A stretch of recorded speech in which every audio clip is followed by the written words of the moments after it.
सबसे पहले आज की अहम खबर, और अहम खबर एक ऐसी इंटरनेशनल खबर बन चुकी है जिसके बारे में बहुत अरसे से कयास आराइयाँ हो रही थी, लेकिन आज वो सच साबित हुई और पाकिस्तान, सऊदी अरब और तुर्की के दरमियान मक्का जॉइंट डिफेंस एग्रीमेंट साइन हुआ है जद्दा में, और उस पर तुर्की की तरफ से सदर तैयब अर्दवान, पाकिस्तान की तरफ से वज़ीर आज़म शहबाज शरीफ और सऊदी अरब की तरफ से क्राउन प्रिंस मोहम्मद बिन सलमान ने उस पर दस्तखत किए हैं। और इसमें ये इंश्योर किया गया कि तीनों में से किसी एक मुल्क पर मुसल्लह हमला, तीनों पर हमला तस्वर किया जाएगा और जारहियत के ख़िलाफ़ इज्तिमाई दिफा और मुश्तरका मुज़ाहमत को यकीनी बनाया जाएगा।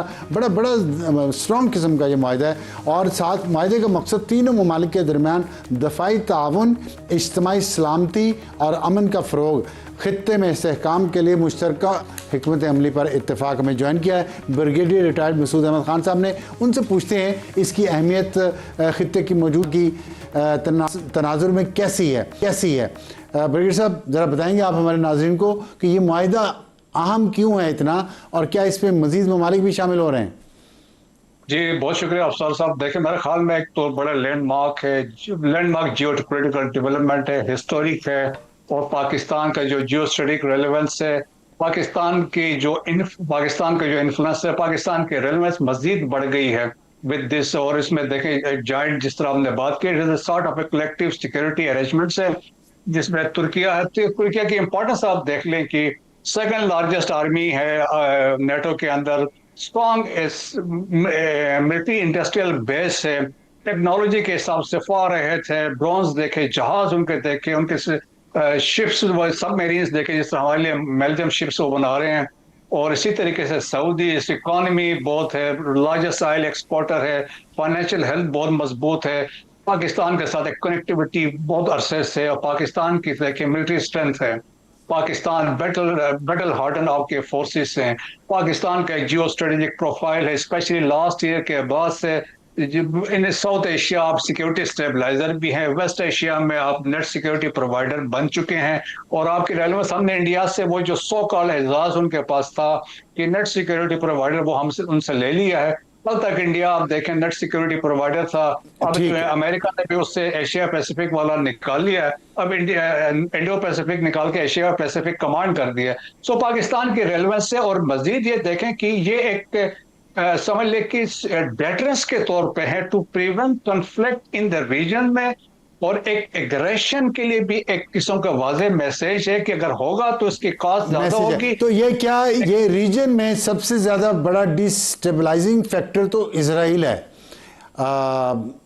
मिडिल ईस्ट में, तो क्या ये इसराइल के लिए एक अफेक्टिव पंच साबित होगा अगर नेतन्याहू ने या कि उसके बाद आने वाले किसी भी इसराइली हुकूमत ने ग्रेटर इसराइल बनाने की कोशिश की? तो जी हाँ, बिल्कुल आप सही कह रहे हैं। आप देखेंगे जिस तरह के हालात वाक़यात, अब रिसेंटली आप मिसाल आप देख लें कि जिस तरीके से अब इस सीरिया में गोलान हाइट में 600 स्क्वायर किलोमीटर के एरिया जब ट्रांजिशन हो रही थी, अहमद शरान टेक ओवर कर रहे थे, उसमें आके मजीद वहां पे ऑक्युपाई करके इजराइल बैठा हुआ है। साउथ लेबनान में ऑलरेडी ये दाखिल हो चुके हैं, 32 किलोमीटर इन साइट है, वहां पे ये बैठे हुए हैं। गजा की सिचुएशन हमारे सामने है। इसके अलावा लास्ट हमने कतर में जो उन्होंने मिसाइल के स्ट्राइक्स किए वो हमने देखा, और फिर उनकी जो बदमाशी है वो थ्रेट कर रहे हैं, जो कंसेप्ट है वो समझते हैं कि वो प्रॉमिस लैंड का वो एक्सपेंशन की वो बात कर रहे हैं।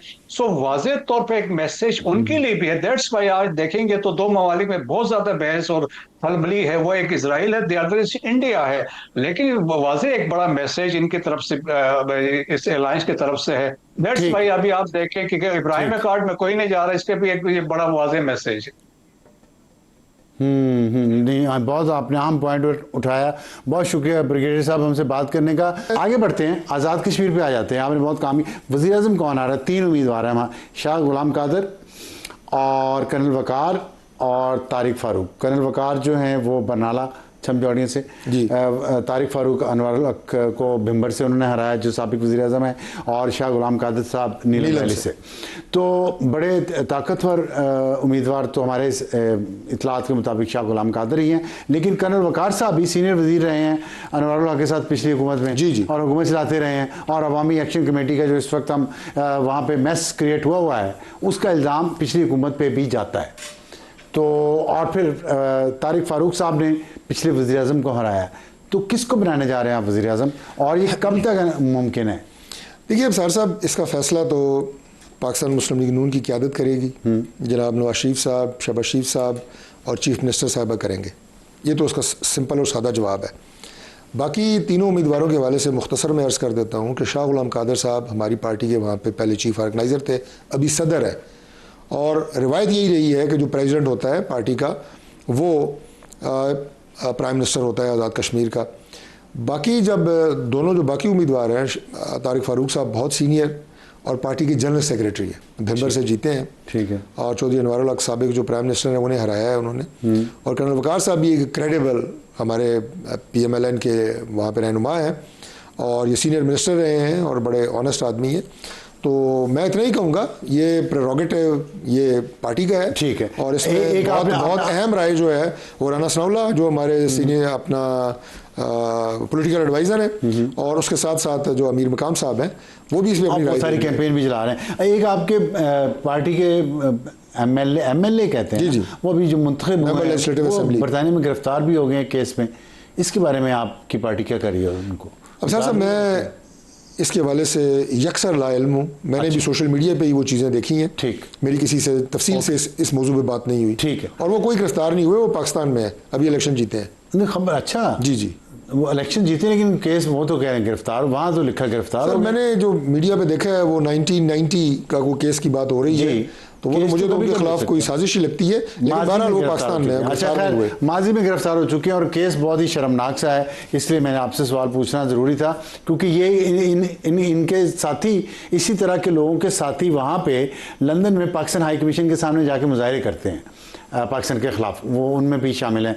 नज़ीर अहमद का नाम भी आपको याद होगा। अच्छा, अब ये बताइएगा कि 27 सीटें चाहिए मिनिमम आज़ाद कश्मीर में हुकूमत बनाने के लिए, तो आप 25 जीत चुके हैं, और साथ आपको 6 मेरा ख्याल है कि रिजर्व सीट्स मिलेंगी, 31 तो हो गई।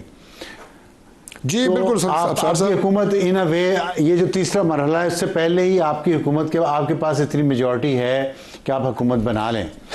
मुझे एक ख़बर मिली, पूछना चाहता हूँ कि जो महाजरीन नशिस्तों से जो उम्मीदवार कामयाब हुए हैं उनमें से सुना है किसी को वज़ीर नहीं बनाया जाएगा इस दफ़ा कैबिनेट में, क्या ये बात दुरुस्त है? इस तरह की कोई डिस्कशन अभी पार्टी में नहीं हुई है, लेकिन जो मुआहदा हमने अक्टूबर 2025 में जॉइंट एक्शन कमेटी के साथ दस्तखत किया था उसमें ये शिक शामिल थी, ठीक है, कि मुहाजिरीन में से कोई ना तो वज़ीर होगा, ना स्टैंडिंग कमेटी का चेयरमैन होगा, और ना ही उसे कोई डेवलपमेंट का फंड दिया जाएगा आज़ाद कश्मीर गवर्नमेंट। ठीक है, पाकिस्तान गवर्नमेंट दे तो बेशक दे, वो नहीं देंगे। ये 3 चीज़ें जो हैं उस मुआहदे का हिस्सा थी, लेकिन अब ज़ाहिर है जॉइंट एक्शन कमेटी ने उस मुआहदे की खुद खिलाफ वर्जी की है, तो वो मुआहदा इस वक्त कितना नाफिजुल अमल है मैं नहीं समझता कि इस वक्त वो नाफिजुल अमल है, लेकिन उसकी तमाम शिकें यानी कि 35 के करीब वो हम जो डायरेक्ट प्राइम मिनिस्टर के डायरेक्टिव से पूरी होनी थी वो कर चुके हैं, जो डेवलपमेंट के काम होने थे वो जारी हैं, जिसमें मेगा प्रोजेक्ट्स थे वो हम बंद नहीं करेंगे, वो बिल्कुल चलेंगे। मैं कल ख्वाजा आसिफ साहब से मुलाकात हुई जो हमारे डिफेंस मिनिस्टर हैं, तो उन्होंने कहा यार ये जो मीरपुर का एयरपोर्ट है, प्राइम मिनिस्टर साहब से मेरी मुलाकात हुई 29 तारीख को पिछले महीने की, मैं जब इलेक्शन मीरपुर डिवीज़न से पहला ख़त्म हुआ तो मैं आया, उसमें भी उन्होंने बात की कि जी उनको मुतालबा अपनी जगह पे है, लेकिन हम पहले से मीरपुर एयरपोर्ट पे काम कर रहे हैं। तो जो मुआहदे में चीज़ें तय थी वो अवाम की थी, अवाम के इशूज़ थे, उनके ऊपर हम बिल्कुल रोकेंगे नहीं, वो चीज़ चलेगी। जो आज़ाद कश्मीर और गिलगित बल्तिस्तान के लिए आप एक नया NFC टाइप फार्मूला ला रहे हैं, उसकी कुछ तफसीलात बताएंगे? देखिए वो तफसीलात जब सामने आएंगी तो बिल्कुल मीडिया पे आएंगी, लेकिन ये मैं आपको ज़रूर कहूँगा कि हमारी जो लीडरशिप है PMLN की, जब भी हमारी गवर्नमेंट रही है GB में या आज़ाद कश्मीर में, अगर कोई रिफॉर्म्स हुए हैं और अगर कोई यानी बेदरेग वहाँ पे तरक्की के कामों के लिए फंड्स दिए गए हैं तो हमारी गवर्नमेंट में दिए गए हैं।